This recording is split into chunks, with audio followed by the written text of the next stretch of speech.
सत्य वचन की राह पर चले हम सदा, यीशु का साथ हो रहे हमारी हर दुआ।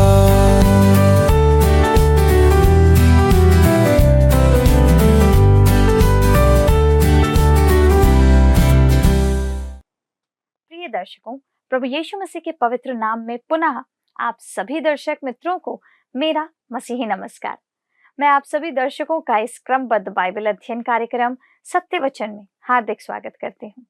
प्रिय दर्शकों, आज हम बाइबल के एक और महत्वपूर्ण भाग पर चर्चा करेंगे, यहूदा के पत्री का अंतिम खंड, विशेष रूप से पद 21 से 25 तक। यहूदा, जो यीशु के भाई थे, अपने पत्री में विश्वासियों को सत्य, प्रार्थना और आत्मिक दृढ़ता की ओर प्रेरित करते हैं। इन पदों में वह हमें परमेश्वर की महिमा, उद्धार और विश्वास की सामर्थ्य की याद दिलाते हैं। तो आइए हम इन पदों का अध्ययन करें और समझें कि वे हमारे जीवन में कैसे प्रासंगिक हैं। प्रिय भाइयों और बहनों, आप सभी को प्रभु यीशु में नमस्कार। मित्रों, मुझे आशा है कि आप वचन के अध्ययन के लिए तैयार बैठे हैं, क्योंकि हम यहूदा की पत्री के एक ऐसे पड़ाव पर हैं जो हम में आगे बढ़ने की उत्सुकता को बढ़ा देता है। क्योंकि आज हम यहूदा की पत्री के अंतिम भाग का अध्ययन करने जा रहे हैं। पिछले अध्ययन में हमने सीखा था कि विधर्म या धर्म त्याग के युग में विश्वासियों को क्या करना चाहिए। मित्रों, यहूदा हमें 7 बातें बताता है। 2 बातें हमने पहले देखी थी, अर्थात पहला, हमें अपने अति पवित्र विश्वास में उन्नति करना है, अर्थात हमें परमेश्वर के वचन को पढ़ना है, अध्ययन करना है, मनन करना है, क्योंकि वचन ही के द्वारा हम संसार पर जा पाते हैं। दूसरा, हमें पवित्र आत्मा में प्रार्थना करना है, हमें प्रार्थना में सदा लवलीन रहना है। पवित्र आत्मा आहें भर भर कर हमारे लिए प्रार्थना करता है। पवित्र आत्मा हमसे प्रार्थना करवाता है। हमें प्रार्थना में परमेश्वर को आवश्यकताओं की सूची देने की अपेक्षा उसके उपकारों के लिए हमें परमेश्वर का धन्यवाद, उसकी स्तुति और महिमा करना है। यही हमने सीखा था। अब हम आगे बढ़ते हुए यहूदा की पत्री के 21वें पद पर आते हैं, जहां पर कहता है, अपने आप को परमेश्वर के प्रेम में बनाए रखो और अनंत जीवन के लिए हमारे प्रभु यीशु मसीह की दया की बाट जोहते रहो। दोस्तों, एक विश्वासी के रूप में हमें क्या करना चाहिए, उस संदर्भ में यह पद हमें 2 और बातें सिखाता है। तीसरी बात, उस क्रम में कहता है, अपने आप को परमेश्वर के प्रेम में बनाए रखो। दोस्तों, हमें यह बात अपने अपने मनों में बैठा लेना है कि परमेश्वर विश्वासियों से, आपसे, मुझसे प्रेम करता है। और हमने देखा है कि यहूदा विश्वासियों को हे प्रियो कह करके संबोधित करता है। दोस्तों, मैं इस बात को पुनः दोहराना चाहता हूं। इसका अर्थ यह नहीं है कि यहूदा उनसे प्रेम करता है या वे उससे प्रेम करते हैं, पर वे परमेश्वर के प्रिय हैं, आप और मैं इस बात को फिर से दोहराना चाहता हूं कि आप परमेश्वर को प्रेम करने से नहीं रोक सकते। यद्यपि आप अपने जीवन में कोई छतरी लगाकर उसके प्रेम की गर्मी को आने से आप पर रोक सकते हैं, उसके प्रेम को अनुभव करने से स्वयं को आप रोक सकते हैं। दोस्तों, यहूदा यही कह रहा है, अपने आप को परमेश्वर के प्रेम की रोशनी में बनाए रखो। छतरी मत लगाओ। पाप के द्वारा आप छतरी लगा करके उसके प्रेम को मत रोको। प्रेम को अपने हृदय में लबालब ओवरफ्लो होने दो, भर जाने दो। चौथी बात यही है कि अनंत जीवन के लिए हमारे प्रभु यीशु मसीह की दया की बाट जोहते रहो। एक बार एक पास्टर ने किसी बाइबल कॉलेज के प्राध्यापक को अपनी कलीसिया में प्रचार करने के लिए आमंत्रित किया। तब कलीसिया के किसी पदाधिकारी ने प्रश्न उठाया कि क्या वह प्राध्यापक जो प्रचार करने आने वाला है वास्तव में कलीसिया के स्वर्ग में उठाए जाने के ऊपर विश्वास करता है या नहीं, कि उसकी विचारधारा क्या है, वे जानना चाहते थे। इस बात को परखने के लिए उस पास्टर ने उस प्राध्यापक को प्रचार से पहले भोजन पर आमंत्रित कर उससे जानने का प्रयास किया और पूछा कि क्या आप कलीसिया के स्वर्ग में उठाए जाने पर विश्वास करते हैं। इस पर उस प्रचारक ने या प्राध्यापक ने कहा, जी हां, मैं करता हूं। तब पास्टर ने उससे पूछा, प्रभु हमें किस आधार पर अपने साथ ले जाएंगे? तब उस प्राध्यापक ने बहुत ही आत्मविश्वास के साथ उत्तर दिया, मेरा उद्धार किया गया क्योंकि परमेश्वर ने मुझ पर दया की, और जब वह मुझे उठाकर अपने साथ ले जाएगा तब भी उसकी दया ही के कारण ऐसा होगा। मित्रों, यही एक बहुत महत्वपूर्ण बात है, परमेश्वर की दया। यह एक अच्छा उत्तर था और कलीसिया के उठाए जाने के विषय में उन पर आप संदेह नहीं कर सकते जिनका ये विश्वास है कि हम परमेश्वर की दया के द्वारा जीते हैं, बचाए गए हैं और उसी की दया के द्वारा उठाए जाएंगे। मित्रों, जैसा हम देख चुके हैं कि परमेश्वर की दया का एक प्रमाण है कि परमेश्वर आज आपकी चिंता करता है और आपकी सुधि लेता है। वह दया का धनी है। वह आपके विषय अत्यधिक चिंतित था, इसलिए उसने आप पर दया की और अपने अनुग्रह से आपका उद्धार किया। मित्रों, यहाँ पर ध्यान दे, यहूदा कहता है दया की बाट जोहते रहो। दोस्तों, यहाँ पर बाट जोहते रहो के लिए यूनानी भाषा में प्रोसडेकोमाई शब्द उपयोग किया गया है, जिसका अर्थ है अपेक्षा करना या इंतजार करना। प्रभु यीशु चाहता है कि हम उसके आने की प्रतीक्षा में जीवन जीते रहें। क्या आप ऐसा कर रहे हैं? मैं आशा करता हूं कि कलीसिया के उठाए जाने या रैप्चर के समय मैं भी उठाया जाऊं। प्रभु मेरे जीवन काल में आ जाए कि मैं उसके साथ उठा लिया जाऊं। मेरा प्रस्थान करना उसकी दया के कारण होगा, ना कि मेरे किसी गुण या योग्यता के कारण। यदि मेरा उठाया जाना मेरी योग्यता पर हो तो मेरा उठाया जाना कभी संभव नहीं हो सकता। मित्रों, एक बार एक बाइबल अध्ययन सभा में मुझे शामिल होने का अवसर प्राप्त हुआ, जो बहुत ही उत्तम शिक्षा देते थे, जिनमें उन्होंने आंशिक रैप्चर या चुनिंदा लोगों के उठाए जाने के संबंध में शिक्षा दिया। यानी दोस्तों, वे रैप्चर के समय केवल चुनिंदा भक्त जन ही उठाए जाएंगे, इस बात पर बात कर रहे थे। मेरे उठाए जाने के विषय में वे निश्चित नहीं थे। परंतु मित्रों, मैं सबसे यह कहता हूं कि जब प्रभु यीशु मसीह अपनी कलीसिया को लेने आएगा, तब मैं भी प्रभु के अनुग्रह से उसके साथ जाऊंगा, क्योंकि मैं उसकी दया की बाट जोह रहा हूं, चाहे यह आपको अच्छा लगे या ना लगे, क्योंकि हम यीशु मसीह की उस दया की प्रतीक्षा कर रहे हैं जिसके द्वारा हम उठाए जाएंगे, हमारा रैप्चर होगा। इस विषय पर डॉक्टर व्यूस्ट कहते हैं, सतर्कता और सावधानी के साथ अपने आप को परमेश्वर के प्रेम के दायरे में बनाए रखें और अपने प्रभु यीशु मसीह की दया की आशा करते रहें, जिसके परिणाम स्वरूप हमें अनंत जीवन मिलेगा। तब आइए दोस्तों, हम आगे बढ़ते हैं और 22वें पद पर आते हैं, जहां पर लिखा है, उन पर जो शंका में है दया करो। 5वीं बात यहूदा कहता है, जो शंका में है उन पर दया करो। दोस्तों, कुछ यूनानी विद्वानों के बीच इस पद के सही अनुवाद को लेकर कुछ सवाल हैं। आज भी अनेक सच्चे भक्तों के मन में शंका होती है। उनकी शंका सच्चाई पर आधारित है और हमें उनके प्रति दया दर्शानी चाहिए। किसी कलीसिया में एक महिला वर्षों तक या वर्षों पूर्व बाइबल अध्ययन में जाती रही। वह 6 महीनों तक प्रति सप्ताह शिक्षक को उस बाइबल अध्ययन में प्रश्न पूछ पूछ कर परेशान करती रही।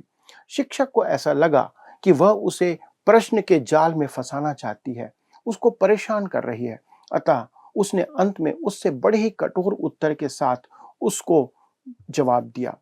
जब वो उस बाइबल अध्ययन से चले गई, तब उसके साथ आने वाली एक और महिला जो उसी कलीसिया की सदस्य थी, वह उस पास्टर के पास गई और बोली, वह एक बहुत ही प्रभावशाली महिला है। उसने उस पास्टर से कहा कि आप उस महिला के साथ धीरज धरें। वह एक अति बुद्धिमान स्त्री है और उसका नाम प्रख्यात लोगों की सूची में शामिल है। वह विभिन्न धार्मिक पंथों में रहकर पूर्ण रूप से उलझन में पड़ गई है। अब वह इस भ्रमझाल से निकलने का प्रयास कर रही है, वो मार्ग खोज रही है। क्या आप उसके साथ धैर्य प्रदर्शन कर सकते हैं? अतः शिक्षक ने उसके सभी प्रश्नों को धीरज के साथ सुना और उत्तर देता रहा। मित्रों, 3 माह पश्चात उसने प्रभु यीशु मसीह को ग्रहण कर लिया। अपने घर लौट जाने के बाद उसने उस शिक्षक को अपनी गवाही का पत्र लिखा और बताया कि प्रभु कैसे उसकी अगुवाई कर रहा है। मित्रों, हम ऐसे समय में जी रहे हैं जब लोगों के मन में परमेश्वर के वचन के संदर्भ में बहुत से शंका व्याप्त है, बहुत से प्रश्न हैं। जो आज वचन में विश्वास करना चाहते हैं, उन्हें कठिनाइयों का सामना करना पड़ रहा है। हमें उनके साथ धीरज धरना होगा, क्योंकि उनकी शंकाएं सच्ची हैं, सत्यनिष्ठ हैं और इन सब सच्चाई से परिपूर्ण है। अब हम आगे बढ़ते हैं और बढ़ते हुए 23वें पद पर आते हैं, जहां पर लिखा है, और बहुतों को आग में से झपट कर निकालो और बहुतों पर भय के साथ दया करो। पर उस वस्त्र से भी घृणा करो जो शरीर के द्वारा कलंकित हो गया है। यहाँ पर छठवीं बात है जो कि यहूदा प्रकट करता है, जो इस पद में पाई जाती है। लिखा है, और बहुतों को आग में से झपट कर निकालो। दोस्तों, यह उन पापियों के संबंध में है जिन्हें हम असाध्य पापी मानते हैं, जिनके लिए हम ऐसा सोचते हैं कि अब ये कभी पाप से बाहर नहीं आ सकते। हमें ऐसा प्रतीत होता भी है कि वे कभी उद्धार प्राप्त नहीं कर पाएंगे। पर इसके बाद भी हमने हमारे कार्यक्रम द्वारा परमेश्वर का वचन सुनकर बहुत से लोगों को प्रभु में आते देखा है। हमने सुना है, उनकी गवाहियां हमें प्राप्त हुई हैं। यहूदा हमें आगाह करता है कि ऐसों के विषय में हार ना मानो, और कहता है, बहुतों को आग में से झपट कर निकालो। मित्रों, यह एक अत्यंत प्रभावशाली वक्तव्य है जो यहाँ पर यहूदा देता है। जैसा जकरिया 3 अध्याय के 2 पद में लिखा है, तब यहोवा ने शैतान से कहा, हे शैतान, यहोवा तुझको घुड़के। यहोवा जो यरूशलेम को अपना लेता है वही तुझे घुड़के। क्या यह आग से निकाली हुई लुकटी की सी नहीं है? जब परमेश्वर ने यरूशलेम को बचाना चाहा, जब वह कहता है, मैं केवल आग से लुकटी निकाल रहा हूं। यदि कोई बचना चाहता है तो स्पष्ट रूप से ऐसा कोई नहीं जो उद्धार से परे हो। तब वह आगे बढ़ता है और 7वीं बात कहता है जो हमें इसी पद में मिलती है, पर उस वस्त्र से भी घृणा करो जो शरीर के द्वारा कलंकित हो गया है। मित्रों, यहाँ पर शरीर से तात्पर्य है मनुष्य के मनोवैज्ञानिक भाग से, वह भाग जो केवल कुछ दूर तक जा सकता है। उदाहरण के लिए, आप अच्छा संगीत पसंद करते हैं, पर परमेश्वर उसे ग्रहण नहीं करता।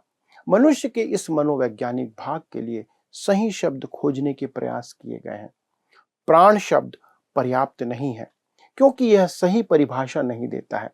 कुछ लोग इसे मनुष्य का स्वार्थ कहते हैं। दोस्तों, यह भी उचित नहीं है। यह उचित परिभाषा नहीं प्रतीत होती, क्योंकि कुछ लोग उद्धार से वंचित रहकर भी अति परोपकारी जीवन जीते हैं, बहुत अच्छा और भला काम करते हैं। कुछ लोग इस मानवीय प्रकृति को पशु व्यवहार कहते हैं, परंतु क्योंकि मनुष्य अपनी पतित अवस्था को संतुष्ट करना चाहता है, अतः पशु शब्द भी कहना उचित नहीं है। उन्हें बुद्धिजीवी कहना भी उचित नहीं है। लैंग ने अपनी टीका में इस बात के लिए ऐसा कहा है, वह दैहिक बनता है जो पूर्ण रूप से शारीरिक या पाश्विक है। यदि उसे रोका ना जाए तो वह पूर्ण रूप से अमानुष हो जाएगा या सबसे अधिक बुरा प्राणी बन जाएगा, जो तर्क करने वाला पशु, परंतु अपने अभ्यासों में और अंततः दैहिक या देह के दास का तर्क रखते हुए वह एक जंगली पशु से भी अधिक खूंखार प्राणी बन जाएगा, एक दुष्टात्मा बन जाएगा। शैतानी धूर्तता के साथ खूंखार स्वभाव जिसमें पाश्विकता का संतोष व्याप्त होगा। दोस्तों, मनुष्य इस रीति से परिवर्तित होता चला जाएगा। मनुष्य में अलौकिकता है जो उसकी दशा को भयानक संकट बना देती है। वह या तो अपनी प्रभुता को खो देता है या प्रभु के स्थान पर स्वयं उसका दास बन जाता है। तो वह ऐसी प्रकृति में आ जाता है जहां पर वह स्थिर नहीं रह पाता, जैसे कि एक पशु जो उसे परमेश्वर द्वारा दिए गए आरंभिक स्थान का त्याग नहीं कर पाता। दोस्तों, इस प्रकार आप देखते हैं कि यह उच्च स्तरीय प्राणी पूर्ण रूप से पतित हो जाता है और दुष्टात्मा के स्वभाव में आ जाता है, जहां बुराई उसका ईश्वर बन जाती है, या जैसे मिल्टन कहता है कि उसकी अच्छाई बन जाती है। उसको लगता है कि जो वो कर रहा है वो अच्छा है। सच्चाई यह है कि परमेश्वर की एक संतान को उस वस्त्र से भी घृणा करना चाहिए जो शरीर को कलंकित करता है। परमेश्वर शरीर के किसी काम को ग्रहण नहीं कर सकता। मैं जो भी काम शरीर में होकर कर रहा हूं या करता हूं, वह परमेश्वर के स्वभाव के विपरीत है। परमेश्वर इससे घृणा करता है और हमें भी उससे घृणा करना सीखना होगा। यहूदा की यह पत्री आशीर्वाद के साथ समाप्त होती है, एक आशीर्वचन के साथ समाप्त होती है। पद 24 और 25 में यहूदा कहता है, अब जो तुम्हें ठोकर खाने से बचा सकता है और अपनी महिमा की भरपूरी के सामने मगन और निर्दोष करके खड़ा कर सकता है, उस एकमात्र परमेश्वर हमारे उद्धारकर्ता की महिमा और गौरव और पराक्रम और अधिकार हमारे प्रभु यीशु मसीह के द्वारा जैसा सनातन काल से है, अब भी हो और युगान युग रहे। आमीन। मैं आपको इन वचनों का शाब्दिक अनुवाद प्रस्तुत करता हूं, जिसका अर्थ है, अब जो तुम्हें ठोकर खाने से बचा सकता है और अपनी महिमा के सामने बड़े आनंद के साथ निर्दोष करके खड़ा कर सकता है, उस अद्वैत बुद्धिमान परमेश्वर हमारे उद्धारकर्ता को हमारे प्रभु यीशु मसीह के द्वारा महिमा और वैभव और पराक्रम और अधिकार सदा से अब भी और युगान युग मिलता रहे। आमीन।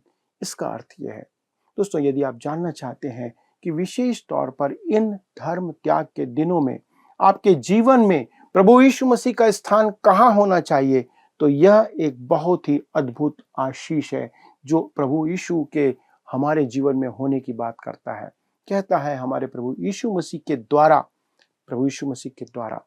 यीशु मसीह परमेश्वर है और वही हमारा प्रभु भी है। उसे हमारे जीवन का प्रभु होना चाहिए। सारा आदर और महिमा उससे ही मिलनी चाहिए। उसकी महिमा आप करते रहें, उससे कहें कि वह आपके लिए कितना महान परमेश्वर है, कितना अद्भुत परमेश्वर है, कितना सामर्थी परमेश्वर है कि उसने आपको बचाया है, आपको पाप से बाहर निकाला है।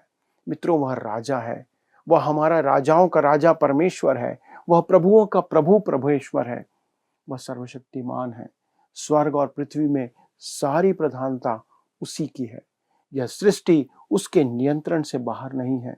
सारा अधिकार उसका है और चाहे आप इसे पसंद करें या ना करें, आप किसी दिन उसके सामने घुटने टेकने वाले हैं। सारे मनुष्य उसके सामने एक दिन घुटने टेकेंगे, उसे प्रणाम करेंगे, चाहे कोई भी हो, संसार का हर एक मनुष्य। धर्म त्याग के इन दिनों में परमेश्वर की संतान को यीशु मसीह के नाम को महिमा देने और उसे एक विरोधी संसार के सामने प्रकट करने का प्रयास करना या कार्य करना आवश्यक है। मित्रों, यह एक अनुपम पुस्तक है जो थोड़े शब्दों में हमें परमेश्वर के अनेक गुण और आने वाले खतरे से अवगत कराती है। वह धर्म त्याग जिस समय में हम जी रहे हैं, ये हमारे लिए बहुत महत्वपूर्ण है। आइए हम परमेश्वर को इस अध्ययन के लिए धन्यवाद दें कि इस छोटी पुस्तक के द्वारा अद्भुत बातों को, भेदों को हम पर प्रकट किया, कि हम परमेश्वर के प्रेम में, उसके साथ उस संबंध में और ज्यादा मजबूत होते जाएं, जड़ पकड़ते जाएं। आइए प्रार्थना करें। स्वर्गीय पिता, हम धन्यवाद देते हैं आपके प्रेम, दया और अनुग्रह के लिए। प्रभु, आप सर्वोच्च हैं। प्रभु, हम इस बात को समझ नहीं सकते। आज हमारी विनती है प्रभु, इस अध्ययन के द्वारा हमें ऐसी ज्ञान और समझ दे कि हम जाने पहचाने कि आप ही हमारे राजा हैं, आप ही सर्वोच्च हैं, सर्वाधिकारी हैं, अद्वैत परमेश्वर हैं, सब जगह उपस्थित हैं। प्रभु, आपका प्रेम, आपकी करुणा सदा बनी रहती है। पिता, हमारे सभी दर्शकों के लिए विनती है जिन्होंने इस अध्ययन के द्वारा आपके उन भेदों को समझा, गुणों को जाना, इन बातों को भी समझा कि हमें अंत के दिनों में धर्म त्याग में कैसा जीवन जीना है, क्या करना है। प्रभु, अनुग्रह करें कि हम इन वचन के अनुसार चलते रहें, आपको महिमा देते रहें अपने जीवन में, हर पल, हर दिन, हर क्षण, हर एक बात में सिर्फ और सिर्फ आपको महिमा मिले, क्योंकि आप उसके योग्य हैं। प्रभुता आपकी है। प्रभु, इस अध्ययन के लिए एक बार फिर से धन्यवाद देते हैं। हमारे हृदय प्रभु आपके प्रति आभार से भरे हुए हैं। धन्यवाद के साथ पिता, इस विनती को प्रभु यीशु क्रिस्त के नाम से मांगते हैं। सुने और अपनी महिमा के लिए ग्रहण करें। आमीन। प्रिय मित्रों, अगले प्रसारण में हम एक नई पुस्तक का अध्ययन आरंभ करेंगे और मुझे पूरा विश्वास है कि इस पुस्तक के द्वारा जो आपने आशीषें पाई हैं, यदि आप हमारे साथ बांटना चाहें तो कृपया हमसे संपर्क करें।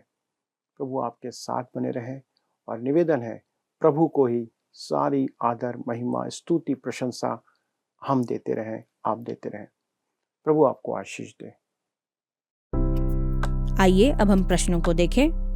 पिछले प्रश्न का उत्तर है बी, प्रेरितों का सिद्धांत। जब आरंभ में कलीसिया अस्तित्व में आई, तब विश्वास को प्रेरितों का सिद्धांत या शिक्षा कहा जाता था। आज के अध्ययन पर आधारित प्रश्न है, यहूदा विधर्म या धर्म त्याग के युग में विश्वासियों को सावधान रहने के लिए कितनी बातें सिखाता है? ए 7, बी 6, सी 5, डी 4। मित्रों, इस प्रश्न का उत्तर हमें कल सुबह 6 बजे से पहले विकल्प A, B, C या D के साथ अपना नाम, पता, स्थान के साथ 9651433397 पर SMS या WhatsApp करें। मित्रों, हमने यहूदा की पत्री से बहुत ही महत्वपूर्ण बातों को सीखा है। आज के अध्ययन से भी हमने ये सीखा कि हमें अपने विश्वास को दृढ़ बनाए रखना है, प्रार्थना में लगे रहना है और परमेश्वर की महिमा की ओर अग्रसर होना है। ये पद हमें याद दिलाते हैं कि परमेश्वर ना केवल हमारे उद्धार करता है, बल्कि वो हमारी सामर्थ और सुरक्षा भी है। हमें उनके साथ संबंध को प्राथमिकता देनी है और उनके मार्गदर्शन में चलना है। तो आइए हम इन शिक्षाओं को अपने जीवन में ग्रहण करें और परमेश्वर के साथ अपने संबंध को और मजबूत करें। इसी के साथ यहूदा के पत्री का अध्ययन समाप्त होता है और अब अगले अध्ययन में हम एक नई पुस्तक से अध्ययन को आरंभ करेंगे, इसलिए आप अध्ययन में अवश्य शामिल होइएगा। मित्रों, इस अध्ययन को दोबारा सुनने के लिए आप हमारे YouTube चैनल पर वर्ड रिसाउंड्स हिंदी में सुन सकते हैं।